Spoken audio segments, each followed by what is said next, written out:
ایک مرتبہ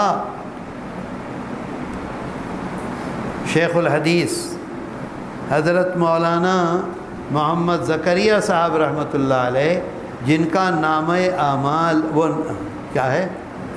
فضائل اعمال، فضائل اعمال لوگ پڑھتے ہیں، وہ مجھ سے فرمانے لگے، میں گیا ان کے پاس، بہت محبت کرتے تھے، بہت محبت کرتے تھے، اس کا تصور جس نے دیکھا نہیں ہے وہ نہیں کر سکتا۔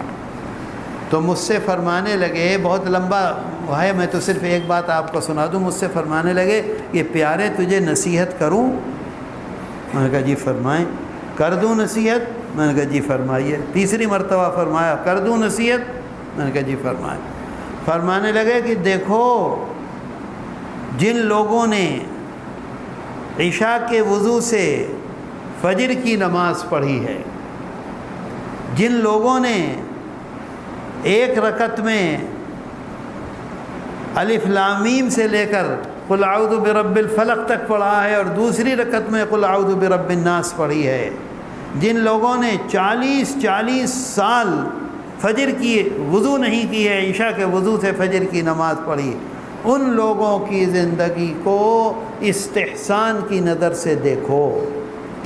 استحسان کا مطلب کہ بہت بڑے کام کیے، بہت اچھے کام کیے، بہت مضبوط کام کیے، ہمارے اندر وہ طاقت نہیں ہے، ہم نہیں پوری رات کھڑے ہو سکتے، کھڑے ہو گئے تو اگلے دن اسپتال میں جائیں گے، ہمارے دماغ اتنے نہیں ہیں کہ ہم ایک رکعت میں سورہ شروع سے پڑھ کر قل اعوذ برب الفلق تک پڑھ دیں۔ انہیں استحسان کی نظر سے دیکھو، اور تم فرائض اور واجبات کے بعد سنتیں اور مستحبات پر پورا عمل کی کوشش کرو، اللہ تمہیں وہی نوازے گا جو ان لوگوں کو نوازا ہے جنہوں نے پوری رات ایک رکعت میں پورا قرآن پڑھا ہے، جو انہیں اجر ملا ہے وہی تمہیں اجر ملے گا۔ شرط یہ ہے کہ فرائض و واجبات کے بعد سنتوں اور مستحبات کو پکڑ لو، یہی ہے فاتبعونی، وہی اجر پاؤ گے۔ مجھ سے خود کہا، میرے دوستو آج یہاں سے اٹھو، بدل جاؤ، وہ انسان نہیں جو مسجد میں داخل ہوا تھا، آج دوسرے انسان بن جاؤ، وہ بن جاؤ جو اللہ چاہتا ہے، جو اللہ کے رسول صلی اللہ علیہ وسلم چاہتے ہیں۔ اور اگر ہم یہ سمجھتے ہیں کہ اللہ کے رسول صلی اللہ علیہ وسلم کو اللہ نے طاقت دی تھی، وہی اس کام کو کر سکتے تھے، ہم نہیں کر سکتے، تو یہ شیطان ہے جو ہمیں برباد کرتا ہے۔ 1,25,000 1,50,000 احادیث میں آتا ہے کہ آخری حج میں جب تشریف لے گئے ہیں آقا تو 1,25,000 صحابہ تھے۔ بخاری شریف میں پوچھیے ان سے، اور صحابہ فرماتے ہیں کہ آقا فرماتے تھے، کیا ہے وہ تسبیح حج والی؟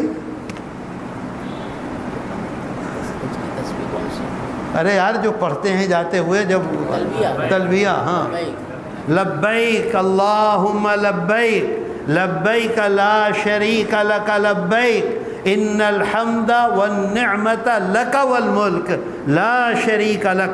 آقا جب پڑھتے تھے سارے صحابہ خاموش ہوتے تھے، 1,00,000 سے زیادہ صحابہ تھے اور ہر ایک کے کان تک وہ آواز پہنچتی تھی۔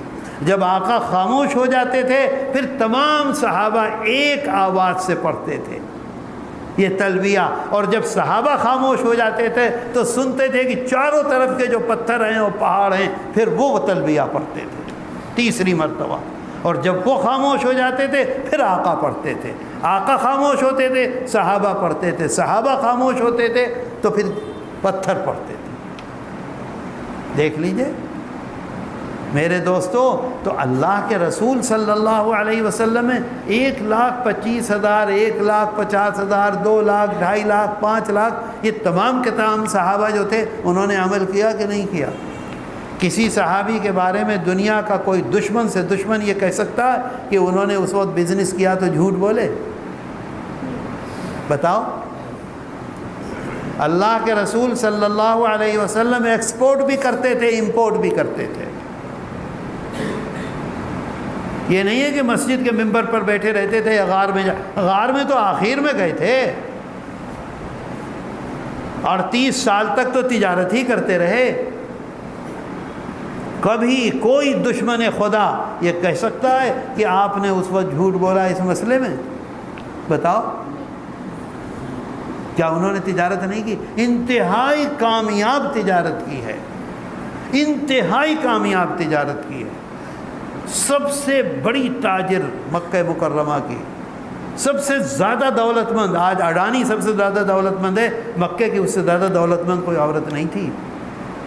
ان کے قافلے تنہا ان کے پورے قافلے چلتے تھے۔ ان کے مینیجر تھے جو ان مینیجروں کو لے کر جاتے تھے اور آتے تھے اور ساری دنیا میں گھومتے تھے۔ وہ قافلے مال یہاں سے لے کر جاتے تھے، مال وہاں سے آتا تھا۔ اللہ کے رسول صلی اللہ علیہ وسلم کے بارے میں سنا تو ان کا چیف مینیجر جو تھا اس کو کہا کہ تم ساتھ جاؤ اور ذرا ان کے حالات دیکھو۔ وہ گیا، سفر میں، مہینوں کا سفر ہے، تجارت کر رہے ہیں، لوگوں کو سامان بیچ رہے ہیں، لوگوں سے سامان خرید رہے ہیں، کسی ایک جگہ ایک لمحے کے لیے منافقت نہیں، جھوٹ نہیں، دھوکہ نہیں، بغض نہیں، عناد نہیں، کچھ نہیں۔ آئے تو پوچھا حضرت خدیجۃ الکبریٰ رضی اللہ عنہا نے کہ بتاؤ، اس نے ساری تفصیل بتلائی۔ اسی دن فیصلہ کر لیا کہ میں انہی سے شادی کروں گی۔ پورا خاندان مخالفت کرا، ارے ان کے پاس تو کچھ بھی نہیں ہے، تو تمہاری تجارت لے کے جاتے تھے، جو کچھ لاتے تھے تمہیں کما کے دے دیتے تھے، تھوڑا سا پیسہ اپنے پاس رکھ لیتے تھے، بیع مضاربت کرتے تھے۔ کہا کہ نہیں، اس سے زیادہ سچا آدمی نہیں۔ اور آج ہماری حالت کیا ہے؟ ہر آدمی اپنی گدی پر بیٹھ کر وہ کام کرتا ہے جس سے اللہ ناراض ہو جائے، اور پھر یہ کہتے ہیں کہ برکت نہیں ہے، پھر کہتے ہیں یہ بیماری ہے، پھر یہ کہتے ہیں ہمارے بچے ہمارے ہاتھ میں نہیں ہیں، پھر یہ کہتے ہیں دوا کر رہے ہیں ٹھیک ہی نہیں ہوتے ہیں، پھر یہ کہتے ہیں اسپتال میں جاتے ہیں ڈاکٹر ہر طرح کا علاج کر رہے ہیں فائدہ ہی نہیں ہوتا۔ کہاں سے فائدہ ہوگا؟